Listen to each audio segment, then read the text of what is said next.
આવા કંઈક દેખાતા હતા આ ઘનશ્યામભાઈ. ઘનશ્યામભાઈ, મને એ જણાવો કેટલા કિલો વજન ઘટાડ્યું છે? મેં 3 મહિનાની અંદર 23 કિલો વજન ઘટાડ્યું. અને ભૂખ્યા રહ્યા? નહીં, મને ખાવા તો પુષ્કળ જ હોય છે. અને ખાતા પીતા વજન ઘટાડ્યું. કેટલી કસરત કરી? કસરત કરતો જ નથી. બરાબર. પહેલા કેટલું ચલાતું, હવે કેટલું ચલાય છે? પહેલાં તો હું ચાલતો જ નહોતો. મંદિર સુધી જવું હોય તો પરસેવો વળી જતો હતો. પણ અત્યારે હું 5 કિલોમીટર આરામથી ચાલું છું અને ગાડી લઈને ક્યાંય જતો જ નથી. 23 કિલો વજન કેટલા ટાઈમમાં ઘટાડ્યું?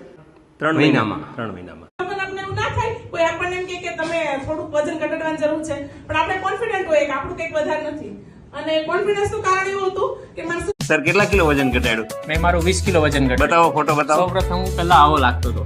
અને આજે આવા છે. અમને 20 કિલો વજન ઘટાડ્યું છે. સર, તમે બી ખુશ છો? Yes sir. કેટલા કિલો વજન ઘટાડ્યું? 30 કિલો. બતાવો ફોટો. હા, જુઓ, આ સર હવા હતા અને હવે હવા છે તમારી સામે. 30. મેં મારું 100 દિવસમાં 35 કિલો વજન ઘટાડ્યું. બતાવો 35 કિલો. જો આ કેવા હતા અને અત્યારે કેવા છે. સુપર. કેટલા ટાઈમમાં ઘટાડ્યું? 100 દિવસમાં. આવા સરસ રિઝલ્ટ જોઈતા હોય અત્યારે જ મેસેજ કરો. Thank you.